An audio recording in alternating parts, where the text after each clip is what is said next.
জীবনের সর্বশেষ যে কাজটা কথাটা বলেছিলেন সেটা ছিল কি? নামাজ।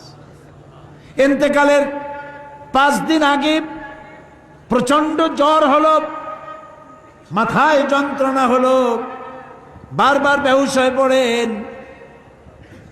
যে রাত্রে ইন্তেকাল করবেন সেই রাত্রে সাহাবায়ে কেরাম কেউ ঘরে ফেরে নাই, সবাই কাঁদতেছে। সকলের ধারণা নবীজি খুব তাড়াতাড়ি বিদায় হয়ে যাবেন। ঘরের মধ্যে স্ত্রীরা কাঁদেন, জামাই কাঁদেন, নাতি নাতনি কাঁদেন। সব থেকে বেশি কাঁদছেন হযরতে মা ফাতিমা রাদিয়াল্লাহু তাআলা আনহা। রাসূলুল্লাহর হুশ এলো, হযরত ফাতেমার কান্না দেখে কাছে ইশারা করে ডাকলেন, কানে কানে কি যেন বললেন। হযরত ফাতেমার কান্না বন্ধ হয়ে গেল। হযরত আয়েশা ফাতেমাকে ডেকে বলেন, মা তোমার আব্বা জান কি তোমারে বলল, কান্না বন্ধ হলো তোমার? হযরত ফাতেমা বলেন, মা আমার আব্বা জান আমাকে কানে কানে বললেন, মা কাঁদিস না, তোর কান্না আমার বরদাস্ত হয় না। আমি তোমাকে সুসংবাদ শোনাই, আমি মরে যাওয়ার পর সবার আগে তোমার সাথে আমার দেখা হয়ে যাবে। হযরত ফাতেমা বুঝতে পেরেছেন এর অর্থ হলো রাসূলের ইন্তেকালের পরে আত্মীয় স্বজনের ভিতরে সর্বপ্রথম ফাতেমার ইন্তেকাল হবে। হয়েছিল তাই। রাসূলুল্লাহ বেহুশ হয়ে পড়লেন, আবার হুশ হলো, আবার বেহুশ হলেন। ফজরের পরে হযরতে জিবরাইল এসে বলছেন, আসসালামু আলাইকা ইয়া রাসূলুল্লাহ, হে আল্লাহর রাসূল, আল্লাহ আপনাকে সালাম বলেছেন আর তিনি জানতে চেয়েছেন আপনি কেমন আছেন। তিনি জানেন আপনি কেমন আছেন, তারপরেও তিনি জানতে চেয়েছেন আপনার মুখে আপনি কেমন আছেন। নবীজি বললেন, আমি বড়ই কষ্টের ভিতরে আছি, অসুস্থ আছি। হযরতে জিবরাইল বলছেন, ইয়া রাসূলুল্লাহ, একজন নতুন ফেরেশতা এসেছে আজ আমার সাথে, যে ফেরেশতা কোনো মানুষের কাছে আসার জন্য অনুমতি কোনোদিন চায় নাই আর কোনোদিন চাবেও না, শুধু আপনার অনুমতি চায় আপনার কাছে আসার জন্য। সে ফেরেশতার নাম মালাকুল মউত। হযরতে মালাকুল মউত রাসূলের অনুমতি নিয়ে রাসূলের জাসাদ মুবারকের কাছে এসে সালাম পেশ করলেন। বললেন, ইয়া রাসূলুল্লাহ, আদম আলাইহিস সালাম থেকে নিয়ে শুরু করে এই পর্যন্ত আমি যত মানুষের জান কবজ করেছি আর কিয়ামত পর্যন্ত যত মানুষের জান কবজ করব, কারো কাছে অনুমতি চাই নাই, অনুমতি চাওয়াও আমার লাগবে না। কিন্তু আজকে আসার সময় আল্লাহ রাব্বুল আলামিন আমাকে বলেছেন আমি যেন আপনার অনুমতি চাই।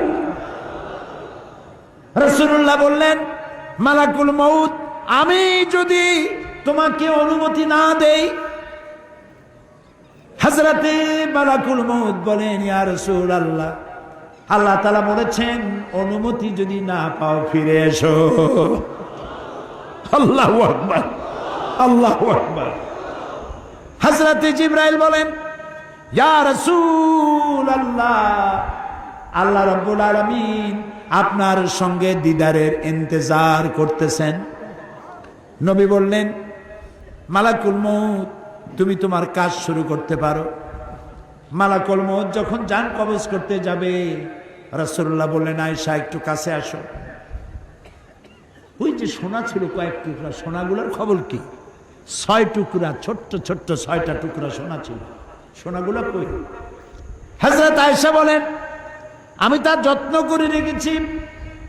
নবীজি বলছেন, এক্ষুনি স্বর্ণ টুকরাগুলি সদকা করে দাও।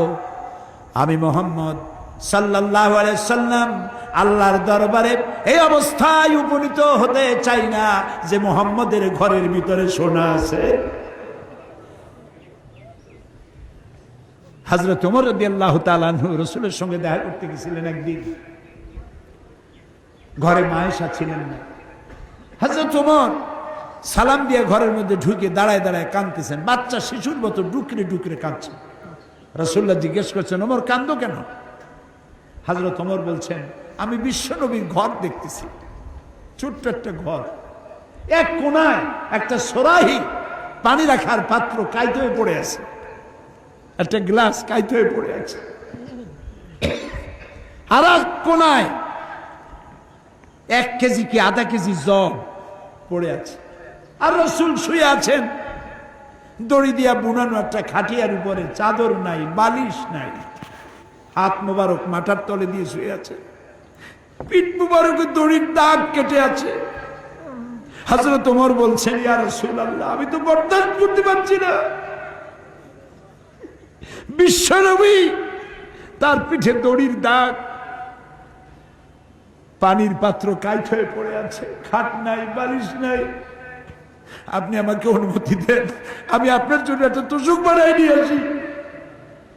রাসূলুল্লাহ বললেন, ওমর, আমি তো দুনিয়ায় শান্তি করতে আসি নাই, আমি যদি ওহদ পাহাড়কে বলি ওহদ আমার জন্য সোনায় পরিণত হয়ে যা, ওহদ পাহাড়টাই সোনা হয়ে যাবে, শান্তি করতে আসি নাই।